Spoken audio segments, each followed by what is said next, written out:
Hello everybody. Today I will demonstrate an experiment where we will determine the band gap energy of a germanium crystal from resistivity versus temperature measurements using four-probe technique. It is the same setup which we have used to calculate the resistivity of that piece of semiconductor. So in that sense, the experimental setup is nothing new, but the theory is a bit different. So before I come to the experimental part, I would like to give a very brief introduction to this experiment to explain how we can measure the band gap energy of a semiconductor from the resistivity versus temperature measurement, right? So in this case, we know that germanium here is a piece of semiconductor, and semiconductors are characterized by a band gap. And if we define band gap, that is the energy gap between the top of the valence band and bottom of the conduction band. So when we say that it is an intrinsic semiconductor, that means it has not been doped with any other impurities. At absolute 0 Kelvin, the valence band is full of electrons, all the states are filled up, and conduction band is entirely empty. The conductivity of the sample depends on the number of electrons present in the conduction band. Since at absolute 0 Kelvin, there are no electrons in the conduction band, so electrical conductivity of the semiconductor at absolute 0 is supposed to be very low. It behaves like an insulator, it is almost 0. When we increase the temperature, if the electrons in the valence band, they get sufficient energy which is larger than the band gap energy, then electrons can jump across the bands. That means they can move from the valence band to the conduction band. And once they move to the conduction band, obviously the conductivity will increase. So the conductivity is linearly, is directly related to how effectively we can actually make the electrons jump from the valence band to the conduction band, right? In an intrinsic semiconductor, the number of electrons in the conduction band is obviously equal to the number of holes in the valence band. And if I plot a graph between carrier concentration versus temperature, then we will see that for up to certain temperature, the carrier concentration is 0. And here when I talk about the carrier concentration, I actually mean the number of electrons in the conduction band. So unless we give that much amount of energy to the electrons in the valence band so that these electrons can jump across the band, then there would be nothing in the conduction band, right? So once electrons have that energy is given by increasing the temperature, that is equivalent to kT, then we will see that the carrier concentration exponentially increases, and this carrier concentration Ni is what we say is proportional to e to the power minus Eg by 2 kT, and Eg is my band gap, K is Boltzmann's constant, T is the temperature in degree Kelvin. So that happens in the case of our intrinsic semiconductor, where the conductivity is because of our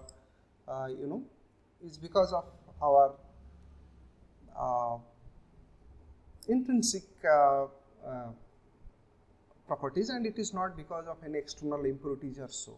Those type of semiconductors are known as the extrinsic semiconductor. In the extrinsic semiconductor, what is going to happen? There are dopants. Dopants either they could be the donors or they could be the acceptors. If there are donors, then it could be an N-type semiconductor. If there are acceptors, then it could be the P-type semiconductors. So we know inside the band gap, the donor level that would be just lying below the conduction band, and the acceptor level that would be just above the valence band. I will take an example of an, let us say, an N-type semiconductor, and then we will see what is happening. In the case of an N-type semiconductor, this is the donor state, and now once you increase the temperature, what is going to happen? This energy difference is very small, you can see. So the electrons which are here, they will jump fast, right? So it will continue. Once you are increasing the temperature, it will continue till all donor states are excited. So all donor electrons now they have gone to the conduction band. And once all these donor states are emptied, all the electrons have gone from this donor level to the conduction band, and you are increasing still the temperature, then there are no more electrons in the donor state to go to the conduction band. So in that region, the electron concentration that is going to remain the same. You can see here. From this temperature up to this one, nothing is happening. The carrier concentration remains the same. So this is happening because of the donors. Now they are getting ionized and those electrons are now gone up. So this is what we call the intrinsic region from here to this one. Up to this temperature, this is an intrinsic region, extrinsic region. And from here to here, it is the exhaust region because there are no more electrons available in the donor level to get excited into the conduction band. And once we have increased the temperature to sufficiently high value, then now these electrons will, the electrons will now get excited from the valence band to the conduction band. So this is what is going to happen. So at 0 Kelvin, the number of electrons in the conduction band is supposed to be 0. And at low temperature, these donors now they have got ionized and they have contributed to the electrons. And at moderate temperatures, all these donor states they have become ionized and all electrons have gone to the conduction band. And when we increase further the temperature, then what is going to happen? These electrons in the valence band they get excited. So this is what we tell extrinsic, and this is what we call intrinsic. Because this is because of the electrons from the valence band to the conduction band, and this is because of the electrons transferring from the donor level to the conduction band. Right? So if I plot a typical graph, that carrier concentration versus temperature, then that is what it is supposed to look like. It will increase, then it will remain constant, and then further exponentially it will increase. Right? So what will happen to the conductivity? For example, when the electron concentration increases, the conductivity will increase, and from this point to this point, the electron concentration remains the same. But let me remind you that we are increasing the temperature, although number of electrons that remains the same, but we are increasing the temperature. So because of increase in temperature, there is increased collision, and because of this collision here, the conductivity marginally decreases.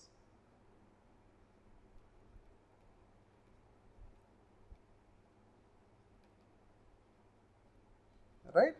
So our carrier concentration remains the same, but temperature is increasing. That's why the conductivity will decrease due to increased collisions. So in the logarithmic scale, if I plot 1 upon temperature, now you can see here, this is with respect to the temperature, this is now 1 upon temperature.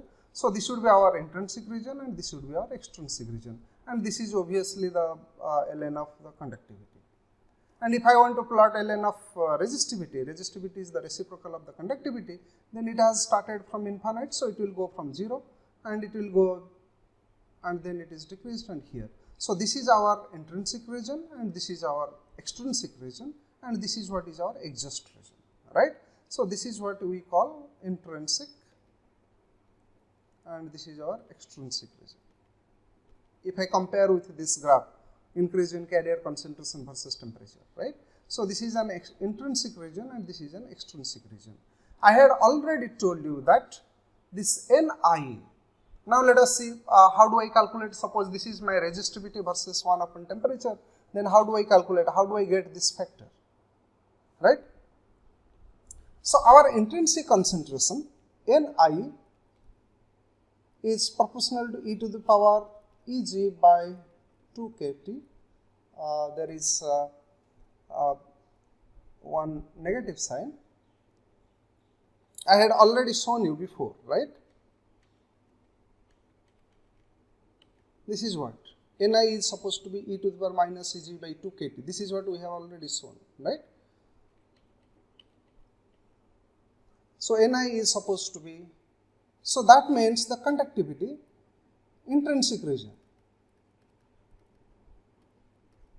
that would be also proportional to e to the power minus Eg by 2 kT that means the resistivity in the intrinsic region, that would be proportional to e to the power Eg by 2 kT. Right? This is the reciprocal of the conductivity, so this minus sign is gone. Now, and I know that this resistivity, that is proportional to the voltage developed if we keep a constant current flowing.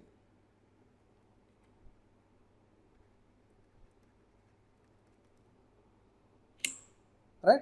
That means this V, if I allow a fixed amount of current to pass through and if I measure the voltage, then V is supposed to be e to the power Eg by 2 kT.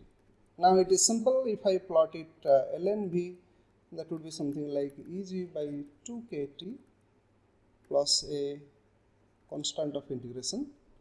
And if I plot a graph ln V versus 1 upon T,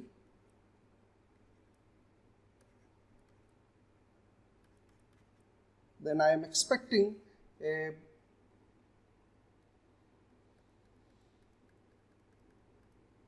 and this slope is supposed to be Eg by 2k, not T, Eg by 2k. Right? So theory is pretty simple, and I will use the same experimental setup which we have used to determine the resistivity using the 4 probes. You have already seen. So here we have a case sample holder is here, which contains the sample. You have seen it in the 4 probe resistivity experiment. But here I am using the temperature controller. So oven controller is here, so that I can manipulate the temperature of the sample. I will allow some amount of current to be fixed through that. You can see that this knob can actually give me the current and the voltage. So I will shift to the right, keep it fixed, get some current, and that current will be constant for throughout the experiment, and I will keep on measuring that voltage as a function of temperature. Right? So this is what you have seen, and finally I will have a data something like that. Let us say that I will have current something like 5 milliampere, and I will have the temperature starting from room temperature. Let us say that it is something like 300 Kelvin. Right? It will, I will go something like 400 Kelvin or so, 100 Kelvin or so I will increase. So I will measure what is the voltage, then 1 upon T ln V, and I will plot a graph between these two, that is ln V and 1 upon T, and that slope will give me Eg by 2k. K is the Boltzmann's constant. Then measuring the slope, I would be able to calculate what is the band gap of this specimen, that is a piece of germanium. Right? So I hope the theoretical part is clear to all of you, and in the I will come back to the experimental demonstration of that. So I will show you the setup and how to take the readings.